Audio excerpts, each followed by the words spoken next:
अच्छा जी, बिस्मिल्लाहिर्रहमानिर्रहीम। सर शुरू करते हैं। Cap 7 company law.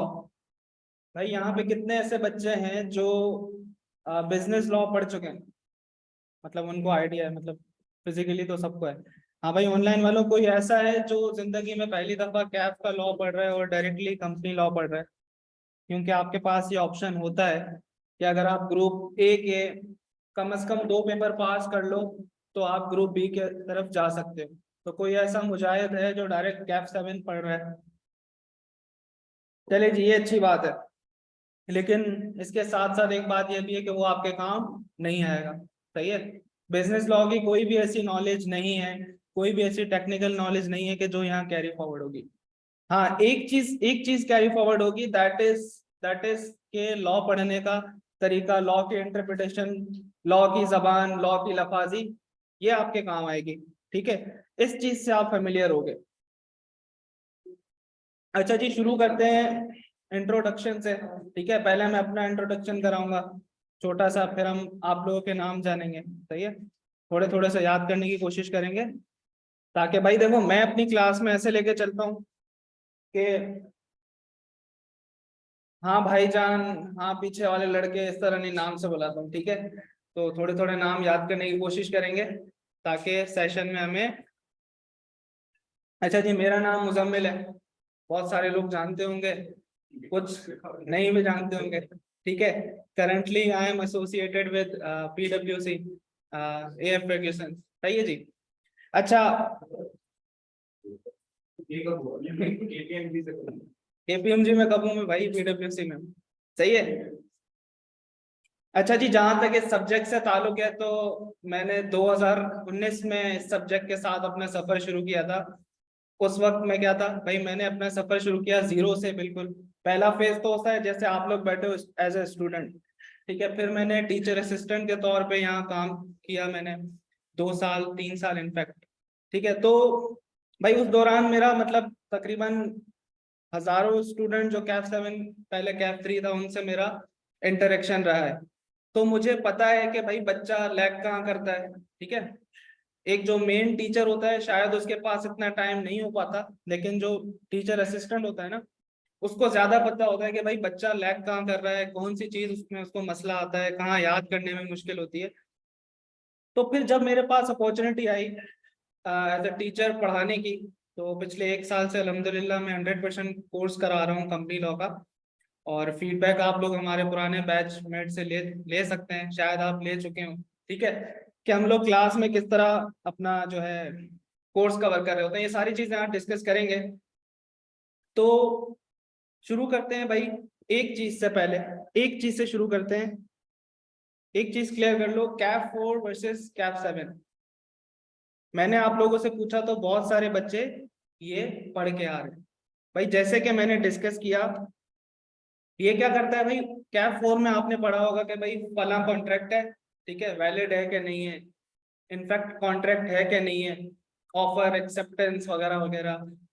एक के ऊपर ब्रीच ऑफ कॉन्ट्रैक्ट हुआ तो उसके अगेंस्ट में डैमेजेस क्लेम करनी है। सही है, ठीक है,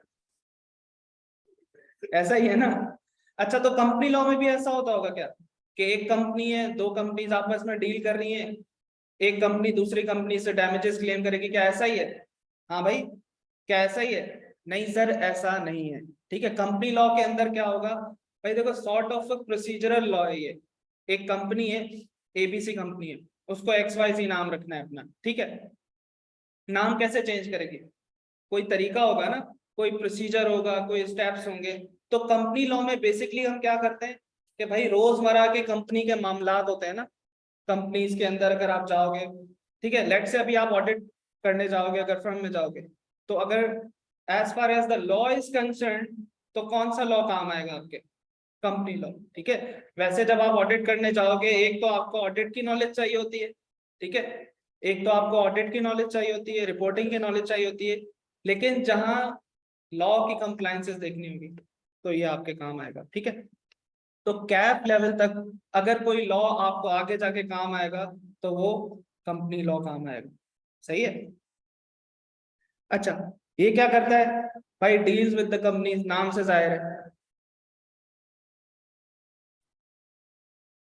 भाई देखो, मेरा एक बिलीव है कि अगर आपको सीए में पेपर पास करना है ना, हार्ड वर्क अपनी जगह होता है, ठीक है। स्मार्ट वर्क पीछे लिखा हुआ है ना, वर्क स्मार्ट नॉट हार्ड। सही है, मैं इस चीज से बहुत मुत्तफिक हूँ, ठीक है। भाई मैं आपको बता दूं, ऐसे स्टूडेंट्स मिले हैं, ठीक है, जो हार्ड वर्क करते हैं, स्मार्ट वर्क नहीं करते, ठीक है। आपके कितने ऐसे दोस्त होंगे, कितने ऐसे दोस्त होंगे जो आप लोगों ने देखा होगा डेली लाइफ में, भाई सोशलाइजिंग भी कर रहे होते हैं, ठीक है। आपके सामने मिसाल है, ठीक है, आरिश सोशलाइजिंग भी कर रहे होते हैं, सही है, लेकिन साथ साथ पेपर भी निकाल रहे हैं। ये बड़ी बात है, ठीक है, ये बड़ी बात है, ठीक है। ये कैसे होता है? स्मार्ट वर्क से होता है। तो भाई मैं अपनी पहली क्लास में क्या करता हूँ, जब मैं स्टूडेंट था, तो जब मैं पढ़ता था, कई टीचर ऐसे होते थे जिनसे मैं 2 महीने मुझे लग जाते थे सिंक होने में, उनकी स्ट्रैटेजी देखने में कि भाई क्या चल रहा है, कोई टॉपिक चल रहा है तो वो लिंक कहाँ हो रहा है, ठीक है। तो मैं क्या करता हूँ, पहली क्लास में डिस्कस कर लेता हूँ पूरा पाथवे, ताकि डे 1 से हम लोग कनेक्टेड हों, डे 1 से हम लोग कनेक्टेड हों। कोई ऐसी चीज ना हो कि वेग हो। मैं एक टॉपिक पढ़ा रहा हूँ, आप लोगों को पता ही नहीं है कि ये टॉपिक की अहमियत क्या है, एग्जाम पॉइंट ऑफ व्यू से कितना इंपॉर्टेंट है। अगर ये टॉपिक कर लिया तो मेरा कितने नंबर का पेपर साइड पे हो गया, ठीक है। अगर मुझे ये बात डे 1 पे पता है, तो मैं अपनी क्या करूंगा, मैं अपनी एफर्ट्स को इस तरह एलोकेट करूंगा कि जो लेस नेसेसरी चीज होगी या लेस इंपॉर्टेंट चीज होगी, उसके ऊपर मैं इतना टाइम वेस्ट नहीं करूंगा। जो इंपॉर्टेंट चीज होगी, देखो एक बच्चा है, लेट से वो भी 3 घंटे पढ़ रहा है, एक दूसरा बच्चा है वो भी 3 घंटे पढ़ रहा है, लेकिन at the end of the day जब 3 घंटे का वो हिसाब लगाएंगे, दोनों का हिसाब मतलब दोनों की जो यूटिलिटी होगी ना, वो बराबर नहीं होती, सही है। एक बच्चा 3 घंटे में 3 घंटे लगा के ज्यादा मार्क्स सिक्योर कर सकता है बनस्बत दूसरे के जो हार्ड वर्क कर रहा है, लाइन से पढ़ता हुआ आ रहा है, बाद में जब रियलाइज हुआ कि यार ये मैंने जो पढ़ा है एग्जाम पॉइंट ऑफ व्यू से शायद इतना इंपॉर्टेंट नहीं है, इतनी सिग्निफिकेंस नहीं रखता, या फिर जिस तरह की एफर्ट्स इसके ऊपर लगानी थी वो मैंने नहीं लगाई, सही है। कुछ एरियाज ऐसे होंगे जो नॉलेज बेस्ड होते हैं। नॉलेज बेस्ड कैसे? कि भाई मुझे स्टेप्स याद है, ठीक है, सीधी सीधी सादा खुशबू सवाल पूछेगा वो, आपने वो नीचे लिख दिया पूरा, सारे नंबर सिक्योर, सही है। अब उस एरिया को मुझे याद करना पड़ता है, क्यों? जाहिर सी बात है, जाहिर सी बात है, अगर मुझे वो 4 नंबर का लेट से सवाल सीधा सीधा आ रहा है, मैंने याद कर लिया, मैंने 4 नंबर कर लिए साइड पे, सही है। अब इसी तरह एक एरिया ऐसा है जिसमें रट्टा आता ही नहीं है, जिसमें से रट्टा आता ही नहीं है, टेस्टिंग लेवल 3 होता है उसका। टेस्टिंग लेवल 3 मतलब होता है सीए में कि भाई सिनेरियो आएगा, सही है, सिनेरियो आएगा। तो जहां सिनेरियो आएगा उसके ऊपर अगर मैं उसको मेमोराइज करने के ऊपर एफर्ट्स लगा रहा हूँ ना, तो वेस्ट है, ठीक है, वेस्ट है। अगर वही एफर्ट्स मैं अपने नॉलेज बेस्ड एरिया पे लगा दूं तो मेरे लिए ज्यादा अच्छा होगा, सही है। इसलिए भाई अल्हम्दुलिल्लाह अल्हम्दुलिल्लाह हमारा जो कैप 7 का रिजल्ट है, मतलब मेजोरिटी ऑफ द ऐसे स्टूडेंट, देखो, जो मेरे लिए अचीवमेंट की बात ये थी कि कुछ ऐसे स्टूडेंट्स थे, तो ये हमारे भाई सुफियान गवाह होंगे इस चीज के, कि जो क्लास में इस तरह के सवाल करते थे कि बच्चे उसके ऊपर मतलब बोलते थे कि यार ये इतने आसान सवाल पूछ रहा है, लेकिन मुझे खुशी होती है जितना बचकाना सवाल हो जहन में पूछ लो, इधर से जब जाओ ना तो अपना माइंड क्लियर करके जाना, ठीक है। उसको इस एम आर तक की गलतियां होती थी उसके सेंटेंस स्ट्रक्चर में, लेकिन मेरे लिए चैलेंज की बात थी, मैंने कहा यार इसको पास कराना है, ठीक है। जब रिजल्ट आया उसने मैसेज किया कि सर मेरा कैप 7 निकल गया, मतलब बहुत खुशी की बात थी कि ऐसा स्टूडेंट जो सेंटेंस लिखता था तो इस एम आर तक की गलतियां होती थी, उसने अपना पर्चा निकाल लिया। क्यों? उसको जो हमने इंस्ट्रक्शंस दी उसने फॉलो करी, ठीक है, लगा रहा, मेहनत की है उसने अपनी जगह, लेकिन स्मार्ट वर्क, हार्ड वर्क और स्मार्ट वर्क में ना मेरी नजर में स्मार्ट वर्क प्रिवेल्स, ठीक है। अच्छा जी, आगे बढ़ते हैं। स्मार्ट वर्क की बात कर रहे हैं ना, तो कोर्स आउटलाइन उसमें सबसे मेन चीज है। मेरे पास इस सब्जेक्ट में टोटल 12 चैप्टर्स हैं, ठीक है। 12 चैप्टर, दैट मीन्स आपकी इतनी सी मोटी सी किताब है, कोई ज्यादा लेंदी कोर्स नहीं है, ज्यादा लेंदी कोर्स नहीं है। भले ये नोट नहीं करो, मैं पूरी स्लाइड पीडीएफ के फॉर्म में शेयर कर दूंगा ग्रुप पे अभी, ठीक है। तो ज्यादा इंपॉर्टेंट क्या है भाई, 12 चैप्टर्स हैं, एक बच्चा है जो हार्ड वर्क कर रहा है, साथ साथ याद करता आ रहा है, करता आ रहा है। इस टाइम में मेरे पास रमजान है, ईद की छुट्टियां हैं, सही है, हो सकता है शायद बीच में और छुट्टियां आ जाती हैं, भाई स्ट्राइक हो गई, आज ये हो गया रमजान में, रमजान में मेजोरिटी ऑफ द बच्चे पढ़ते नहीं है, ठीक है। मोस्ट ऑफ द स्टूडेंट्स ऐसे होंगे जो रमजान के बाद ईद वगैरह के बाद आराम से किताब खोलेंगे जब हमारा कोर्स खत्म हो चुका होगा। सही है भाई, मेरा ट्रेंड ये रहा है, पास्ट ट्रेंड ये रहा है कि हमने 2 महीने पहले कोर्स खत्म कर देते हैं, ठीक है।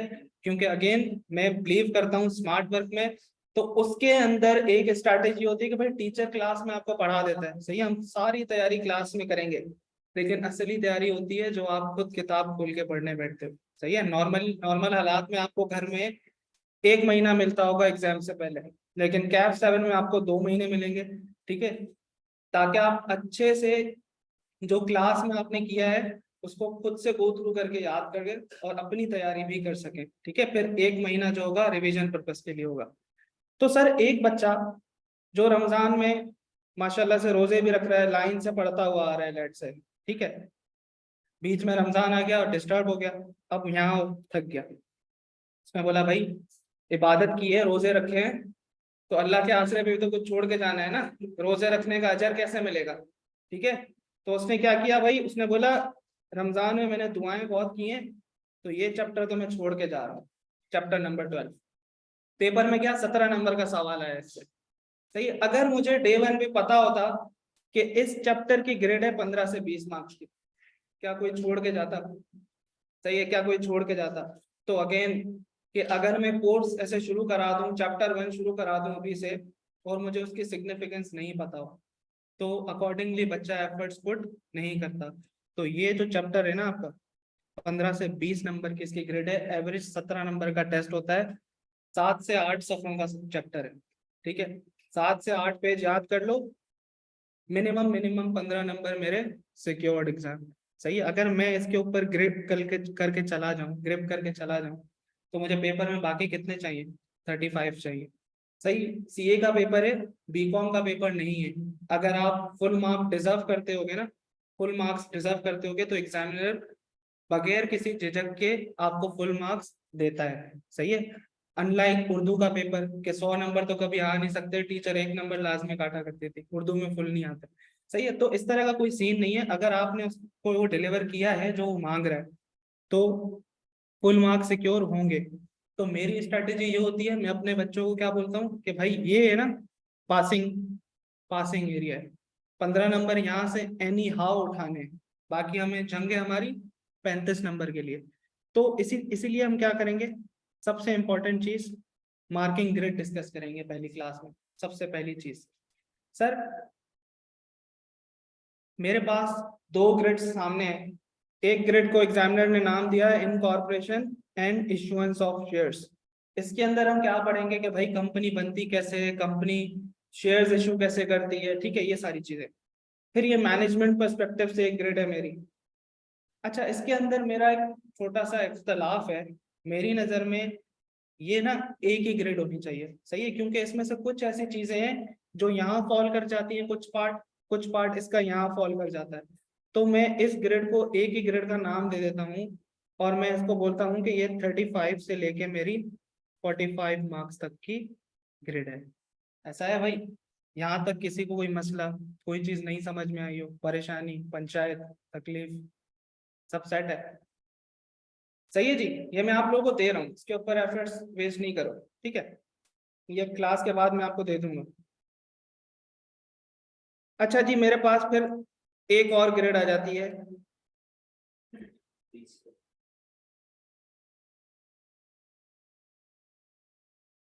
सर दूसरी चीज मेरे पास अकाउंट्स एंड डिविडेंड्स। सर ये 2 चैप्टर है, 3 पेज का चैप्टर है ये, 3 पेज का चैप्टर है, ठीक है, डिविडेंड्स।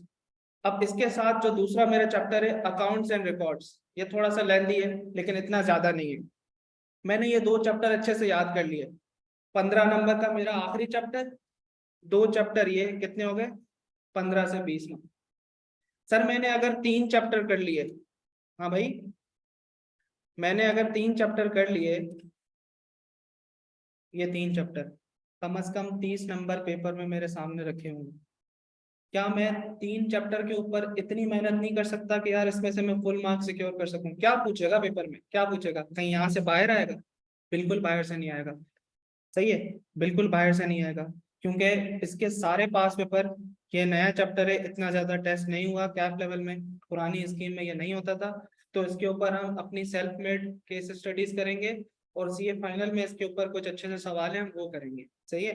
तो एग्जामिनर खुद क्या करेगा, यहाँ से बाहर से तो नहीं आएगा ना यार। सही है, 3-4 पेज ये 8-10 पेज है, 8-10 है, 20 से 25 पेज है मेरे। अगर ये मैंने अच्छे से पढ़ लिए, अच्छे से समझ लिए, अच्छे से याद कर लिए, तो क्या यहाँ से मैं 30 में से एटलीस्ट 25 उठा सकता हूँ? एटलीस्ट एवरेज 25 उठा सकता हूँ? बिल्कुल उठा सकता हूँ सर। सर बाकी 9 चैप्टर में से मुझे सिर्फ पास होने के लिए 25 मार्क्स लाने हैं। समझ रहे हो? जब मैंने क्लास शुरू की थी ना कि स्मार्ट वर्क प्रिवेल्स, तो वो यहाँ वो बच्चा जीत जाता है जिसको डे 1 पे ये क्लियर है कि भाई मुझे अपनी एनर्जी किस तरह यूटिलाइज करनी है। ठीक है। फिर सर हम आते हैं अपनी आखिरी ग्रेड पे। हम आते हैं अपनी आखिरी grade pay, that is meeting proceedings directors and chief executive. देखो थोड़ा सा लेंदी है ये, लेकिन पूरे लॉ में सबसे ज्यादा मजा आएगा ना जो पढ़ने में, पूरे लॉ में सबसे ज्यादा जो मजा आएगा वो ये ग्रेड पढ़ने में आएगा। सही है, वो ये ग्रेड पढ़ने में आएगा। इसके अंदर हम क्या देखेंगे कि भाई एक कंपनी है, उसके कम से कम डायरेक्टर्स कितने होते हैं, डायरेक्टर्स अपॉइंट कैसे होते हैं, डायरेक्टर का इलेक्शन कैसे होता है। तो सारा प्रैक्टिकल लाइफ के सिनेरियोज होते हैं कि जो प्रैक्टिकली कंपनीज में हो रहा होता है कि भाई हर 3 साल बाद डायरेक्टर्स का इलेक्शन हो रहा है, तो उसका प्रोसीजर क्या होता है, मीटिंग कैसे फॉलो होती है, कंपनी के जो डिसीजंस होते हैं वो मीटिंग्स में होते हैं, तो मीटिंग की टाइप कितनी तरह की होती हैं, रेजोल्यूशन क्या होता है, इसके ऊपर अभी हम आते हैं। सही है। तो 20 से 30 मार्क की मेरी ये 3 चैप्टर की ग्रेड है। सही है। तो भाई ये ग्रेड डिस्कस करने का मकसद ये था, बहुत लोग इसको मतलब जो है इतनी इंपॉर्टेंस नहीं देते, बहुत लोग इसको इतनी इंपॉर्टेंस नहीं देते, लेकिन मैं जब स्टूडेंट था, कोई भी पेपर हो रिपोर्टिंग से लेके थ्योरी, आप ग्रेड देखो और उसको मतलब अकॉर्डिंगली उसमें जो कम एफर्ट्स वाला एरिया है ना पहले साइड पे करो, उसको पी जाओ, पेपर फेल नहीं होगा। सही है। भाई यहां तक हम साथ हैं, आगे बढ़ जाएं। यार बुक का क्या होगा अभी मैं इसको डिस्कस करता हूँ। हम लोग करते क्या है, जैसे अभी मैं पीपीटी से पढ़ा रहा हूँ, सही है, ये मैं शेयर कर देता हूँ क्लास के बाद फॉरन, और हम लोग अपनी बेस बनाते हैं स्टडी टेक्स्ट पे कि भाई जहां से एग्जामिनर पूछ रहा है मैं क्यों ना उसको बेस बनाऊं। मेरे लिए बहुत आसान है, मैं वो कॉपी करूं, वही वर्डिंग अलग वर्ड में चिपकाऊं और बुक प्रिंट करा के बेच लूं, पैसे कमा लूं। ठीक है, बहुत आसान चीज है, एक दिन भी नहीं लगेगा, बुक बन जाएगी। लेकिन मैं क्यों उस चीज पे मेहनत लगाऊं कि भाई एग्जामिनर स्टडी टेक्स्ट के बाहर नहीं जाता, तो उसी चीज को मैं अपनी बुक पे पिक्चर लगा के प्रिंट करके आपको दूं, उसका क्या फायदा। तो हम बेस बनाएंगे स्टडी टेक्स्ट को, साथ साथ में अपने पीपीटी नोट्स दे दिया करूंगा। हम जब क्लास में पढ़ेंगे तो इस तरह की पीपीटी दिखेगी हर चैप्टर की आपको, उसमें मैंने समराइज करके ब्रेकअप करके तोड़ तोड़ के नोट्स बनाए हुए हैं, वो आप रेफर कर लीजिएगा। ठीक है, लेकिन हम याद कहाँ से करेंगे, स्टडी टेक्स्ट से याद करेंगे। ठीक है जी। अच्छा सर पेपर का पैटर्न कैसा होता है, कैप 7 के पेपर का पैटर्न कैसा होता है, डिफिकल्टी लेवल कैसा होता है, इसके ऊपर बात कर लेते हैं। मेरे पास पेपर में 2 सेक्शन होते हैं, section A and section B. Section A is consist of MCQs, 15 नंबर के एमसीक्यूज होते हैं। ठीक है। अब ये ऐसे 15 नंबर हैं जिसमें से अगर आपका 1 मार्क भी कटा ना, तो मेरी नजर में फजूल मार्क्स कटा है। ठीक है, क्योंकि इसके ऊपर अलग से आपको एफर्ट्स करनी ही नहीं है। अगर आप लेक्चर्स ले रहे हो, ठीक है, चलो भाई इस पार्ट के लिए तो मैं बोल दूं ना कि आपको अंग्रेजी याद होनी चाहिए, भाई आपको स्टेप्स याद होने चाहिए। अगर आपकी सिर्फ नॉलेज सही है, आपने सब समझा हुआ है, आपके कॉन्सेप्ट क्लियर है, तो क्या एमसीक्यू नहीं कर सकते? भाई सीधा सीधा एमसीक्यू नहीं होता, ठीक है, सिनेरियो बेस्ड एमसीक्यू होता है, लेकिन अगेन कॉन्सेप्ट के बाहर तो नहीं पूछेगा ना, विद इन कॉन्सेप्ट ही पूछेगा। तो सर क्या एवरेज एवरेज मैं इसमें से 10 मार्क्स उठा सकता हूँ? 15 नंबर का एमसीक्यू, 10 मार्क्स सिक्योर करना क्या मुश्किल है? बिल्कुल मुश्किल नहीं है। सही है, बिल्कुल मुश्किल नहीं है। तो 10 नंबर अगर मैं एमसीक्यू से उठा लूँ, 30 नंबर की मेरी वो ग्रेड है 3 चैप्टर की। ठीक है, अगर 25 हमने बोला कि एवरेज यहाँ से हमें उठाने हैं, 10 यहाँ से उठाने हैं, कितने हो गए? 35। बाकी हमारी जंग है 15 नंबर के लिए। ठीक है, और वो सिक्योर करना कोई बड़ी बात नहीं है। सही है जी। तो सर अगर इसमें से 10 मार्क्स उठाने हैं तो हम करेंगे क्या, जो भी चैप्टर हम खत्म करेंगे, ठीक है, जो भी हम चैप्टर खत्म करेंगे सारे कॉन्सेप्ट्स के ऊपर हम उसके टॉपिकल एमसीक्यूज करेंगे, ठीक है, टॉपिकल एमसीक्यूज करेंगे। इस तरह क्या होगा, हमारी इस चीज के ऊपर तो ग्रिप हो जाएगी इंशाल्लाह क्लास के अंदर ही। अब सर अगर आप 15 नंबर के ऊपर पूरी किट करवा रहे हैं एमसीक्यूज की, 15 नंबर के लिए पूरी किट करवा रहे हैं, तो क्या 85 नंबर्स को ऐसे ही जाने दें? 85 नंबर्स को ऐसे ही जाने दें? नहीं, इसके ऊपर हम क्या करेंगे, अभी जो 2 दिन पहले आपका पेपर हुआ है उस पेपर से लेके 2009 तक, 2 दिन पहले वाले पेपर से लेके 2009 तक जितने भी पास पेपर्स हैं, जितने भी पास पेपर्स हैं हम क्लास के अंदर ड्राफ्ट करेंगे, ठीक है। अगेन मैं कह लूं कि हम ड्राफ्ट करेंगे, discussion is something else, drafting is something else. भाई बड़ा आसान है, मैं यहाँ लगा दूं और मैं तुम लोगों को बोल दूंगा भाई ये क्या इसके अंदर ये लिखना है ये लिखना है, नहीं, हम प्रॉपर ड्राफ्ट करेंगे, मैं खुद चेक करूंगा, ठीक है। तो इस चीज के ऊपर हम बहुत काम करने लगे, सही है, क्योंकि one of the failure in this paper is drafting, सही है। उसने अपने पेपर का लेवल इतना ऊपर कर लिया है, आप लास्ट लास्ट 2 से 3 अटेम्प्ट के पेपर उठाओ और हिस्ट्री में पुराने सारे पेपर उठा लो कंपनी लो के, ये 3 पेपर अलग और सारे पेपर अलग, सही है, इतना डिफिकल्टी लेवल को वो ऊपर लेके गया, उसका रीजन है, उसका रीजन है, सही है। ऊपर क्या है, सीपैप में इसने क्या कर लिया, कॉर्पोरेट लॉस के अंदर, भाई कॉर्पोरेट लॉस के अंदर आओगे ना 30 लॉज है उसके अंदर, कंपनी लॉ एक पार्ट है कॉर्पोरेट लॉस का, सही है, कंपनी लॉ एक पार्ट है कॉर्पोरेट लॉस का, कॉर्पोरेट लॉस में 30 लॉज हैं और कंपनी लॉ जो आप पढ़ रहे हो उसमें शामिल है, इनफैक्ट आपके कोर्स में कंपनी लॉ से ज्यादा कोर्स सीपैप में है, सही है। तो उसने वो क्या कर दिया, ओपन बुक कर दिया है, सीपैप का जो पेपर है वो ओपन बुक है, आप लॉ की किताब साथ लेके जा सकते हो और वो बोलता है पास करके देखो। 4000 में से 92 स्टूडेंट्स का पेपर पास हुआ पिछली से पिछली अटेम्प्ट, 4000 बच्चे अपेयर हुए, corporate loss open book paper 92 बच्चे पास हुए, सही है। तो उसका इम्पैक्ट है ना, जो पेपर का इम्पैक्ट, उस पेपर का इम्पैक्ट हमें नीचे दिखने लग गया है जब से कॉर्पोरेट लॉस ऊपर हुआ है, ओपन बुक उसने कैफ 7 की मतलब जो टेस्टिंग लेवल है इस तरह कर दिया है कि बच्चे भाई यहाँ से गुजर के जाएंगे तो वो वाला पेपर समझ में आए, सही है, इस तरह का पेपर हो गया है। तो इसलिए अगेन इस चीज के ऊपर हम बहुत काम करेंगे, ड्राफ्टिंग प्रैक्टिस, सही है, एक एक सवाल हम ड्राफ्ट करेंगे, भाई टेक्निक्स होती है कुछ, मेरे पास 4 से 5 कैटेगरीज के सवाल आते हैं, सही है। अब हम उसको मार्किंग कर देंगे, भाई एक कैटेगरी ए का सवाल है, इसको लिखने का तरीका ऐसा होता है, लेट से कुछ सवाल होते हैं, कुछ सवाल होते हैं उसमें वो बोलता है कि भाई आप कंपनी के लीगल कंसल्टेंट हो और इस मैटर के ऊपर कंपनी को एडवाइस करो। तो हमने एक अपना पैटर्न बनाया हुआ है कि जब भी सवाल में एडवाइस पूछेगा तो हम एक लेटर फॉर्म की सूरत में उसको जवाब लिख के देते हैं, सही है।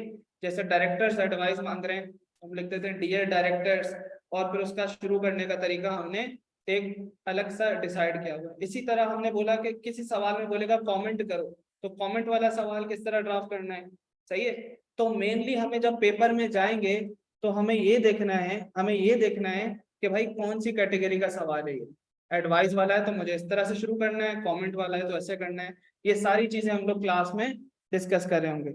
अच्छा, कुछ कुछ एरियाज ऐसे होंगे जो नए लॉ में आए, पहले नहीं थे, तो ऑब्वियसली उसके ऊपर इतने पास पेपर्स नहीं है, तो उसके ऊपर हम प्रैक्टिस क्वेश्चंस ड्राफ्ट करेंगे, ताकि भाई जो सवाल होगा ना, अभी जो लास्ट अटेम्प्ट का पेपर गुजरा है, सबसे पहले मैंने अगर बच्चों से फीडबैक में ये पूछा ना, सबसे पहला सवाल मैंने पूछा कि कोई ऐसी चीज थी जो तुम्हें लगी हो हमने क्लास में नहीं की, सही है। तो कोई कोई ऐसी चीज हम छोड़ते नहीं है क्लास में कि जो पेपर में नहीं लगे, सही है, जाहिर सी बात है, एक चीज जो पहली दफा अगर पेपर में एक्सपीरियंस करोगे तो अल्टीमेटली रिजल्ट्स के ऊपर उसके इम्पैक्ट आएंगे, सही है जी। तो सर पेपर पैटर्न क्लियर है, आगे बढ़ जाएं।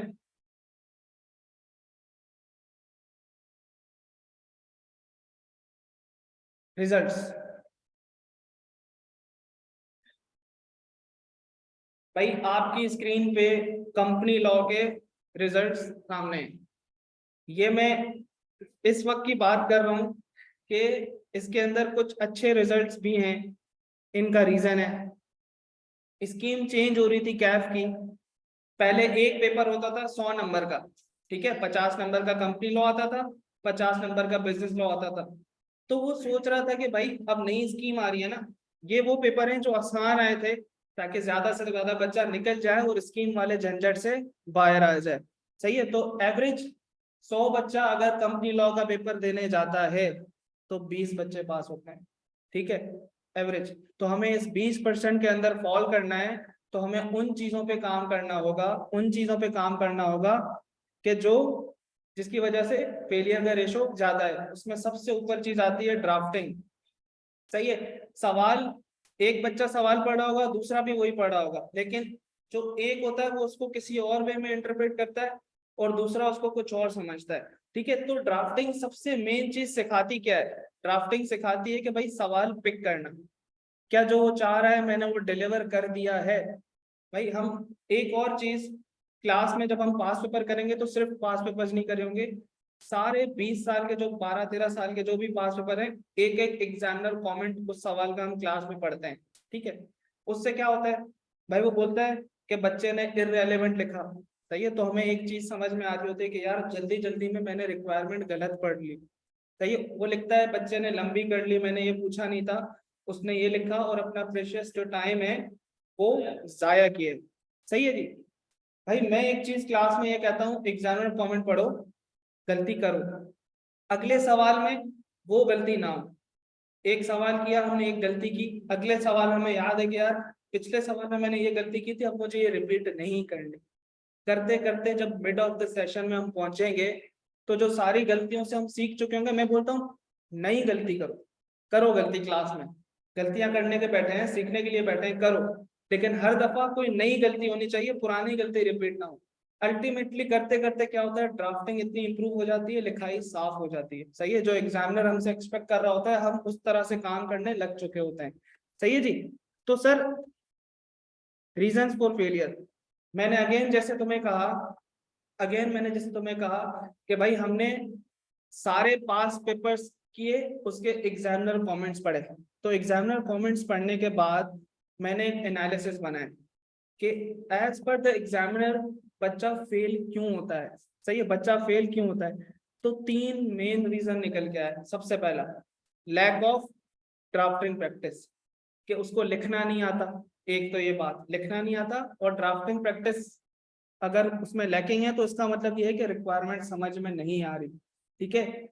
इससे एक चीज ये भी निकल, एग्जामिनर ने लेट से लिख के दिया कि बच्चे ने इररेलेवेंट लिखा, बच्चे ने इररेलेवेंट लिखा, दैट मीन्स कि उसने ड्राफ्टिंग की प्रैक्टिस नहीं की है, उसको सवाल पिक करना तो आता ही नहीं है। सही है, इसीलिए दूसरी चीज सुफियान वाली, 11th hours course coverage, Ramzan गुजार लेता हूँ आराम से, रमजान खत्म हो जाएगा, ईद की छुट्टियों के बाद पढ़ने बैठेंगे। सही है। दूसरी चीज, एग्जामिनर लिख के देता है कि बच्चे ने लिखते हुए कुछ पॉइंट्स मिस कर दिए। सही है, या फिर जैसे एक पेपर, एक एग्जामिनर कमेंट में उसने लिख के दिया कि पहले जो 100 नंबर का पेपर था, 50 बिजनेस लॉ 50 कंपनी लॉ, तो उसने लिख के दिया एक कमेंट में कि जिसने सिर्फ कंपनी लॉ अटेम्प्ट किया उसने ये सवाल अच्छा किया था। दैट मीन्स के बच्चा क्या करके गया है, सेलेक्टिव स्टडीज करके गया है, एक पार्ट अटेम्प्ट नहीं कर रहा है, एक पार्ट अटेम्प्ट कर रहा है। अगेन दूसरा रीजन मेरा फेलियर का। देखो लॉ का पर्चा ऐसा है कि इसके अंदर ना तुम्हें रिटेंशन पावर चाहिए होती है दिमाग में।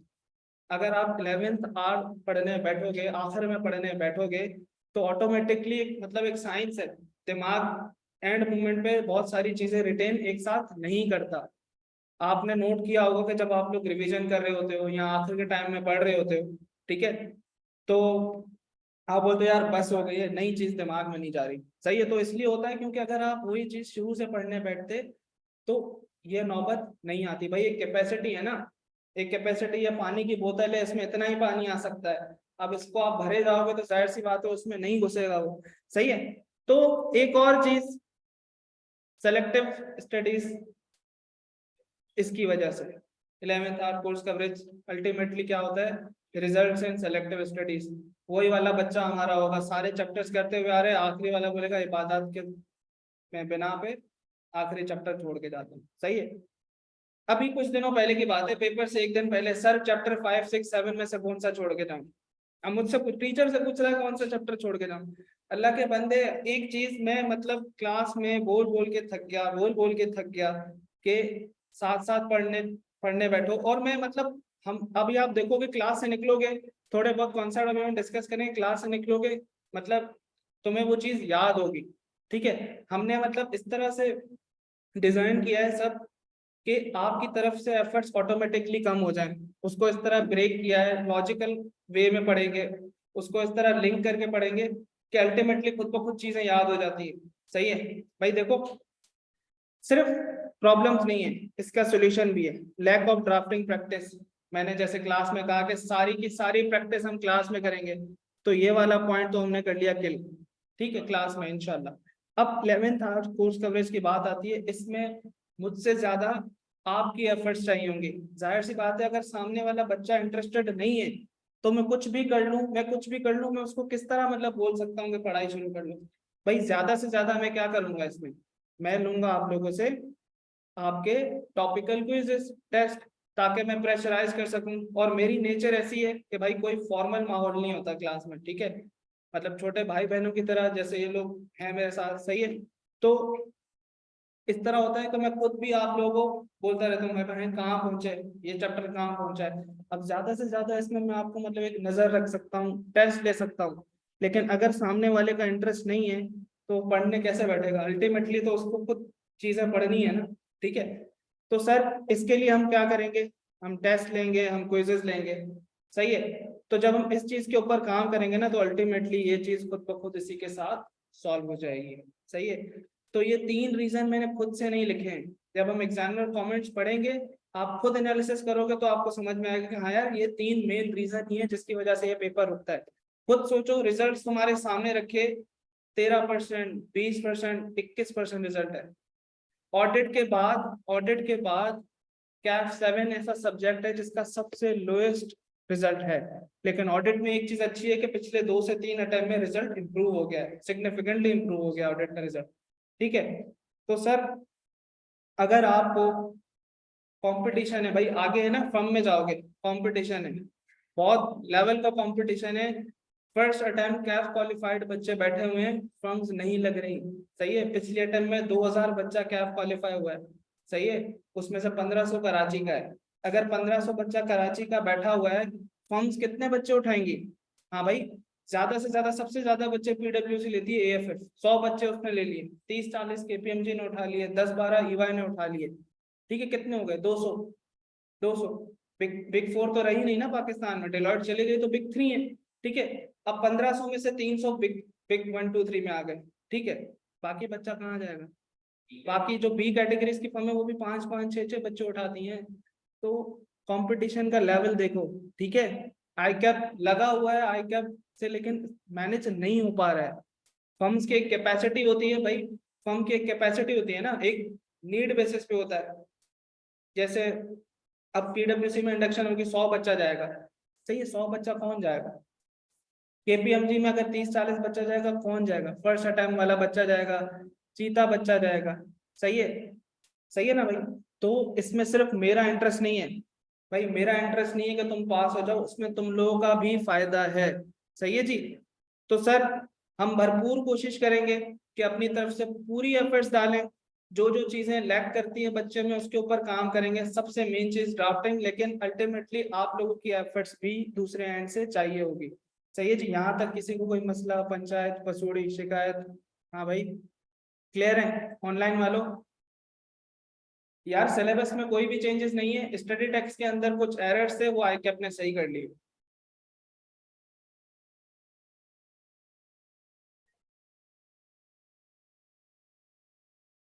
यार नमाज का आखिरी टाइम क्या है। अगर हम 7:20 पे ऑफ कर दें, 7:20।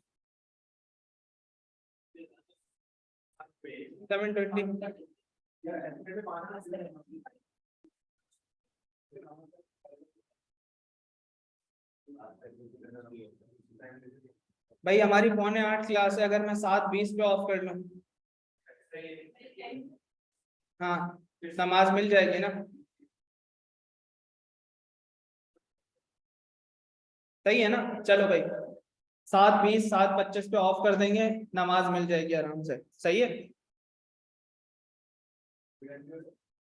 अच्छा भाई, कोर्स कवरेज स्ट्रैटेजी क्या होगी हमारी? सही है, क्योंकि एक मोमेंटम बना हुआ है, अभी इंपॉर्टेंट चीजें डिस्कस कर रहे हैं, जल्दी ऑफ करके नमाज ले लेंगे इंशाल्लाह। सही है।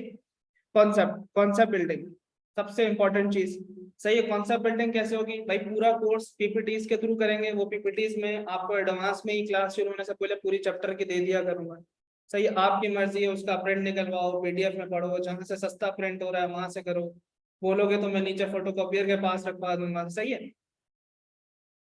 फिर आपकी मेन चीज आएगी डिस्क्रिप्टिव नोट्स, इसको हम बोलेंगे स्टडी टेक्स्ट। सही है। बाइबल है आपका, पेपर पास करने के लिए बाइबल है। कोई अगर आपको बोलता है किसी भी पेपर में कि स्टडी टेक्स्ट इररेलेवेंट है, तो मतलब सबसे रेलेवेंट चीज ही स्टडी टेक्स्ट है। किसी ना किसी पेपर में ऐसी चीज निकल के आ जाती है जो स्टडी टेक्स्ट में होती है, किसी टीचर के अपने नोट्स में नहीं होती। सही है। नोट्स एक दफा बनते हैं, फिर उसके ऊपर एफर्ट्स नहीं लगती। आई कैप अपनी स्टडी टेक्स्ट को हर अटेम्प्ट में इम्प्रूव करता रहता है। ठीक है। कुछ एरर्स थे, सबने आइडेंटिफाई किए थे, आई कैप को कम्युनिकेट किए, और इस टाइम की जो स्टडी टेक्स्ट है आई कैप ने उसमें वो चीजें सारी सही कर दी हैं। सही है। तो भाई हम पीपीटी से पढ़ेंगे, आप उसी को रेफर करोगे स्टडी टेक्स्ट में।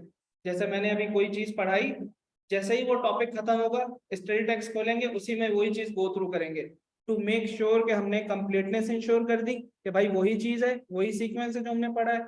सही है। और उस चीज से फेमिलियर भी हो जाओगे। भाई एक साइकोलॉजिकल इम्पैक्ट होता है, अगर मैं एक किसी चीज से पढ़ रहा हूँ, दूसरी चीज से, एक टीचर है दूसरे नोट से पढ़ा रहा है, और वो आपको बोल रहा है कि जाओ यहाँ से याद कर लेना, वो चीजें सिंक नहीं होती। सही है। तो अगर वही चीज हम क्लास में ही खुद ही देख लेंगे कि भाई ये जो मैंने पढ़ा है ये देख लो यहाँ लिखा हुआ है। सही है। तो उससे एक फेमिलियरिटी हो जाती है और चीजें खुद ब खुद जल्दी याद होना शुरू हो जाती है। सही है भाई। फिर सर समरी एंड नोट्स, एक चैप्टर 1 है लेट्स से। ठीक है। पीपीटी से पढ़ा, स्टडी टेक्स्ट से गो थ्रू किया, उसी का मैंने समरी नोट्स दे दिए, और एक 20 से 25 मिनट का एक समरी लेक्चर दे दिया। ठीक है। जैसे हमारा चैप्टर 1 होगा वो 6 से 7 क्लासेस का होगा, अप्रोक्सीमेटली 7 साढ़े 7 घंटे का एक चैप्टर। वही अगर हमें 20 मिनट के लेक्चर में मिल जाए पूरा समराइज हुआ हुआ समरी नोट्स के साथ, तो क्या होगा, मेरी रिटेंशन में मुझे ईज हो जाएगी। सही है जी। फिर एमसीक्यूज एंड ड्राफ्टिंग ऑब्वियसली हम साथ साथ करेंगे। जैसे ये कॉन्सेप्ट होगा, उस कॉन्सेप्ट के ऊपर जितने भी पेपर होंगे, पास पेपर्स के सवाल होंगे, वो हम क्लास में साथ साथ कर लेंगे। और अल्टीमेटली क्या होगा, अल्टीमेटली जब सारी चीजें हो जाएंगी एक चैप्टर की, तो उसका एक क्विज हो जाएगा। ठीक है जी। तो ये हमारी कोर्स कवरेज स्ट्रैटेजी होगी। भाई यहाँ तक किसी को कोई मसला है? अच्छा, आज की क्लास में कोर्स की कोई चीज डिस्कस नहीं करने लगे। सही है। कोई कोर्स की चीज नहीं होगी, लेकिन यट कि हम कुछ ऐसी चीजें डिस्कस करेंगे कि कल की क्लास हमारे लिए एक आसान क्लास हो जाए। सही है। भाई हम लॉ पढ़ने जा रहे हैं ना, बिजनेस लॉ आपने पढ़ा होगा। क्या नीड थी बिजनेस लॉ? नहीं होता। हाँ भाई, बिजनेस लॉ नहीं होता अगर, तो क्यों बना?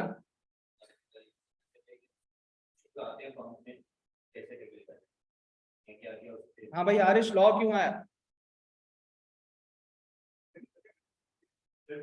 अगर लॉ का ताल्लुक सिर्फ सीए से थोड़ी है भाई, बाहर जाते हो ट्रैफिक का लॉ है, सिग्नल बना है ना, सिग्नल क्यों बना? एक चीज सिस्टमेटिक वे में चलाने के लिए। ठीक है। अच्छा भाई, थोड़े नाम पूछ लेते हैं आप सबके। तुम्हारा नाम क्या है? अली। अली बोल सकता हूँ? सही है। आरिश, शरून, तला, ताहा, सुभान, सोबान, SOBAN। ओके। सुफियान, हसनैन, नवीद। आपका नाम क्या है? निम्रा, ईमान, मरियम, मयूर, MAIYOR। ओके। मयूर यूनिक नेम है, पहली दफा सुना है। अच्छा भाई, कंपनी लॉ क्यों आया? कंपनी लॉ, भाई हर किसी के घर में भी कानून होता होगा। सही है। सुफियान के घर का कानून है कि भाई जो है, हाँ, सुफियान के घर का कानून ये है कि भाई आप किसी नामहरम लड़के के साथ जो है दोस्ती नहीं कर सकते इंस्टीट्यूट में। इनके अब्बा को शिकायत होती है इस चीज से। सही है भाई, हो सकता है हर किसी का लॉ है भाई। आरिश के घर का कानून है कि 10 बजे से पहले घर पहुंचना है, ठीक है। तो भाई हर किसी की जगह का एक कानून होता है, एक सिस्टमेटिक वे में चलाने के लिए ना भाई। कंपनी लॉ भी इसलिए आया ताकि एक सिस्टमेटिक वे में कंपनीज का जो निजाम है वो चल सके। एक छोटी सी मिसाल अगर हम ले लें, एक कंपनी है आरिश लिमिटेड, ठीक है। आरिश लिमिटेड एक कंपनी थी, सही है। उन्होंने क्या किया, सुफियान लिमिटेड थी, ठीक है। सुफियान लिमिटेड एक सप्लायर है, 1 लाख रुपए की गुड्स बेची आरिश लिमिटेड को उधार पे। तो भाई 3 महीने की क्रेडिट टर्म्स थी, पैसे मांगने आए। आरएस लिमिटेड ने क्या किया, उन्होंने कहा भाई मैं नाम बदल दिया है, अब मेरा नाम है ताहा लिमिटेड। आपने आरएस लिमिटेड को बेची थी चीजें, आपका रिसीवेबल उनसे, मुझसे नहीं है। तो भाई कंपनी लॉ क्या मना करता है कंपनी नाम नहीं बदल सकती? बिल्कुल नहीं मना करता, अलाउड है।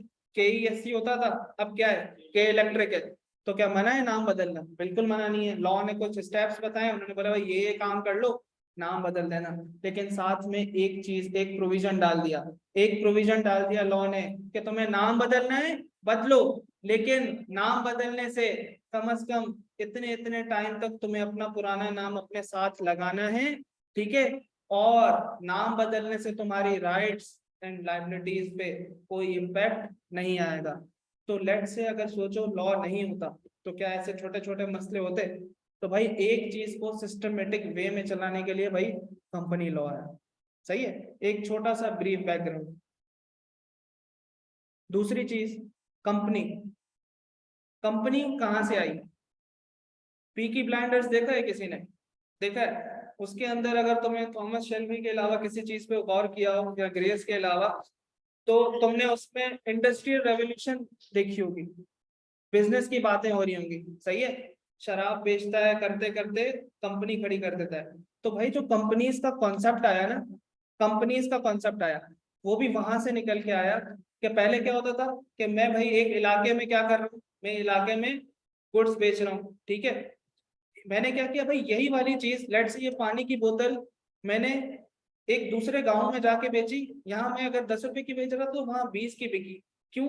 क्योंकि भाई वहां डिमांड ज्यादा थी, सप्लाई कम थी। लोगों को ये गेम समझ में आने लगी।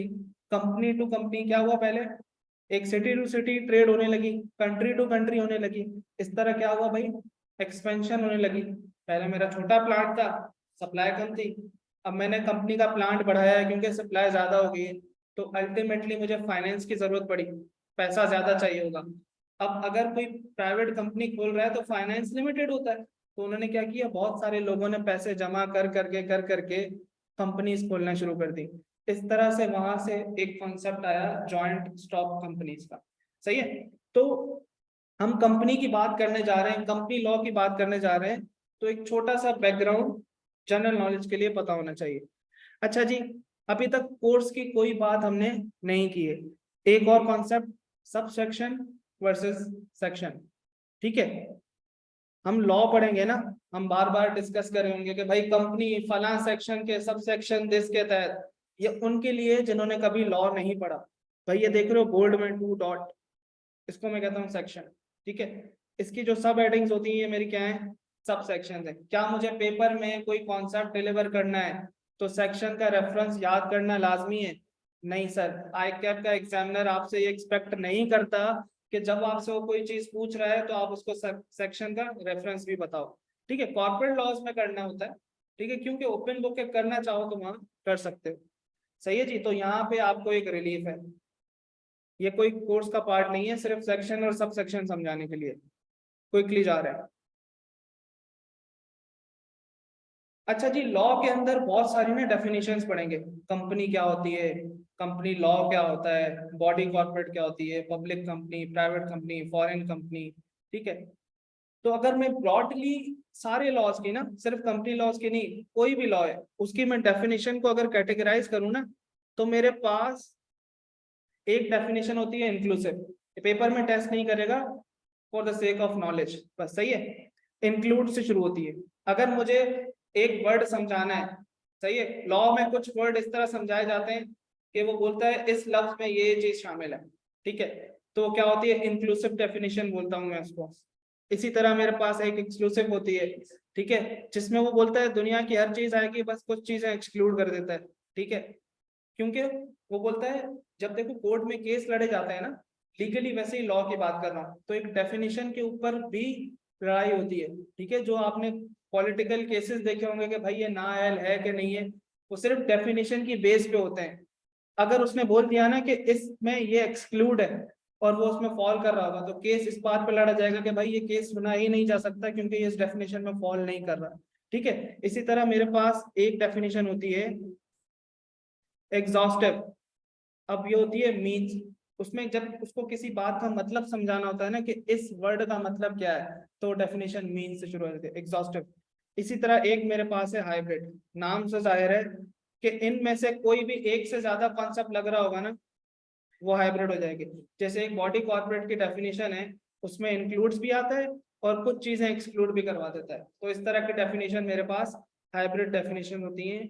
एग्जाम पॉइंट ऑफ व्यू से इररेलेवेंट है, एग्जाम में टेस्ट नहीं होगा, ठीक है जी।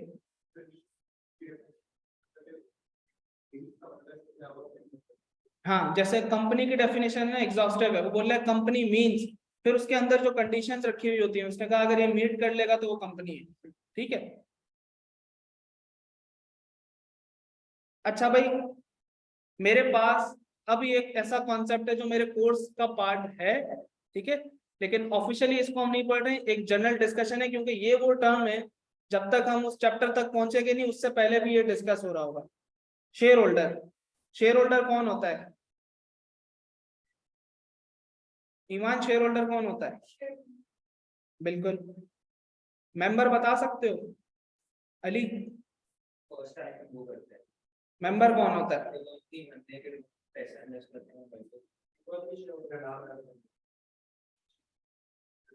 भाई ये मेंबर है, ये शेयर होल्डर है। तो क्या शेयर होल्डर छोटा होता है, मेंबर सीनियर होता है, ऐसा है?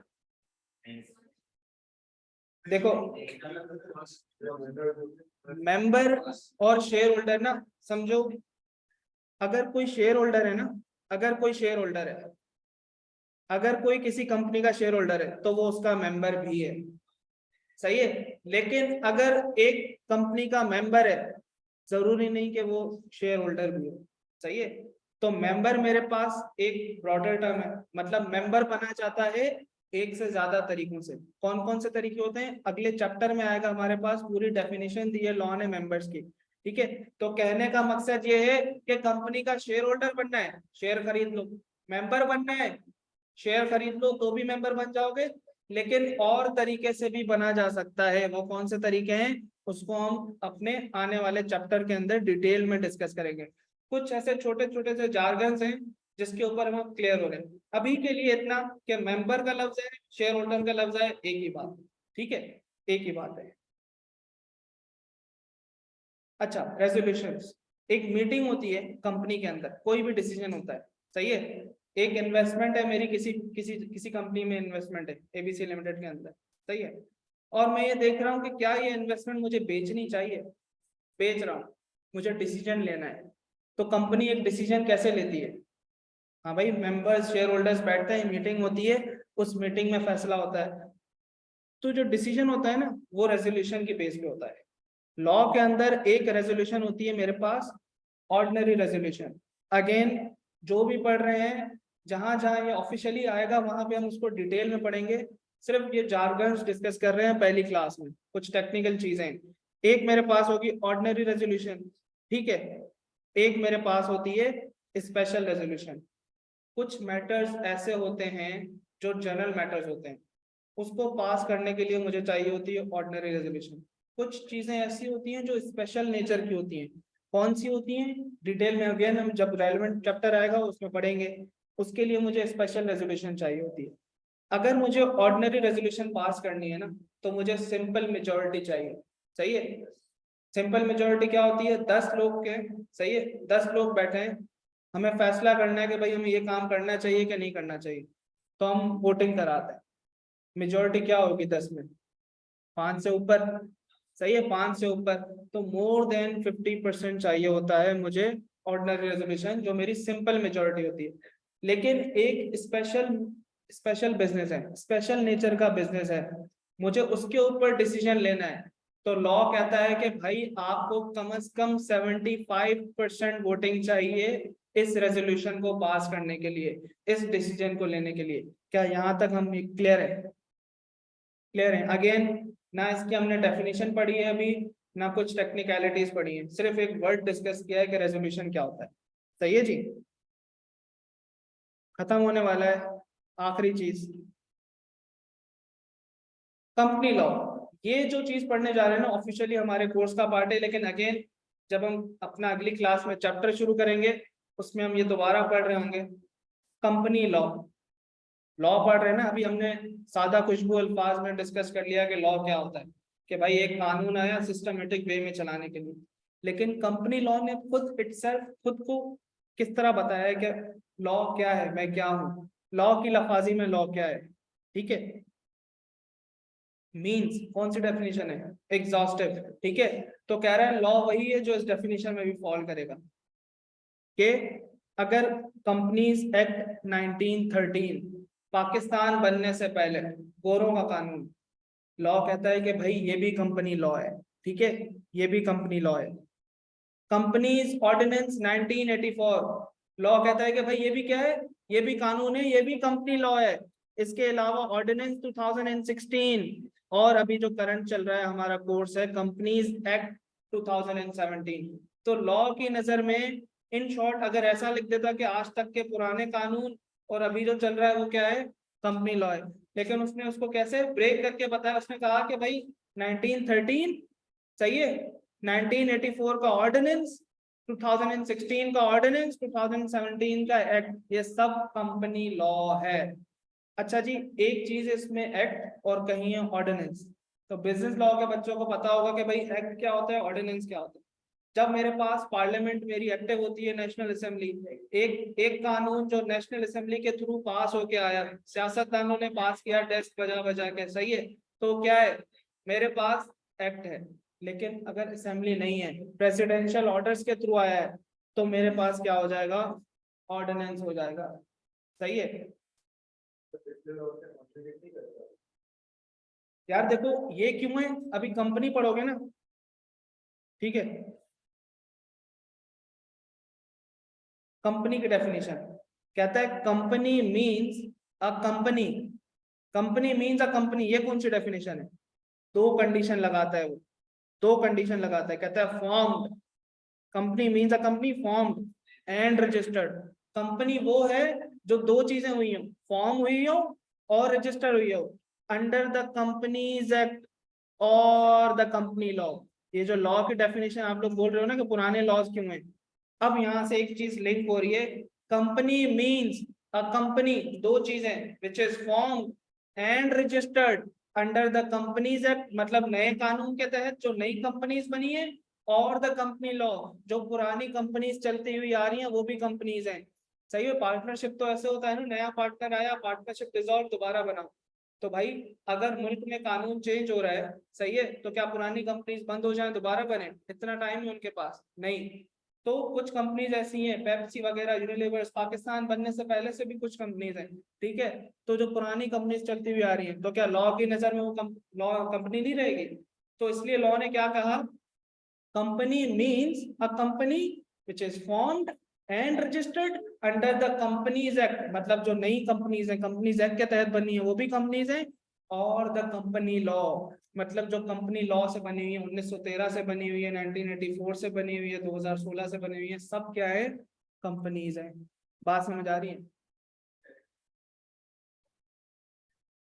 हाँ, फॉलो वही करेंगे, ठीक है, फॉलो यही करेंगे। लेकिन ये है कि उनकी एग्जिस्टेंस खत्म नहीं हो जाती लॉ चेंज होने से, क्योंकि वो कंपनी की डेफिनेशन में फॉल कर गई। सही है, अगर वो लिखता है ना कि कंपनीज एक्ट 2017 से बनी हुई है, तो पुरानी कंपनीज तो कंपनीज ही नहीं होती एज पर द लॉ। इसलिए उसने कहा कि कंपनीज एक्ट और द कंपनी लॉ। सही है, बात समझ आ रही है यहाँ तक? भाई आज की क्लास में हमने कुछ भी टेक्निकल नहीं पढ़ा है, कोई कोर्स की बात नहीं की है, हमने सिर्फ जनरल बातें की हैं। कुछ ऐसी बातें की हैं कि जो हमें ऑफिशियली कोर्स कवर करने से पहले हमें मालूम होनी चाहिए थी। हमने अपनी ग्रिड डिस्कस की है। सही है जी, अगली क्लास हमारी होगी ऑफिशियली, हम चैप्टर 1 अपना शुरू कर लेंगे। सही है जी, ये कुछ डेफिनेशन ये दो उसमें रिपीट होंगी, लेकिन इसके अलावा भी बहुत सारी चीजें उसमें। सही है, तो आज की क्लास हम यहाँ तक रखते हैं। आप लोग नमाज पढ़ लें, इंशाल्लाह हमारी अगली क्लास कल होगी या परसों होगी। रमजान में जो टाइमिंग होंगी इंशाल्लाह सुटेबल टाइमिंग होंगी कि इफ्तार से पहले बंदा नहीं 8-9 बजे नहीं, 8-9 बजे नहीं होगी, 8-9 बजे में कुछ सो रहा हूँ। चले भाई, तो मिलते हैं इंशाल्लाह। किसी को कोई मसला हो तो ग्रुप पे पूछ लें या मुझे व्हाट्सएप कर दे, ये मैं पीपीटी अभी ग्रुप पे शेयर कर दूंगा। ठीक है भाई।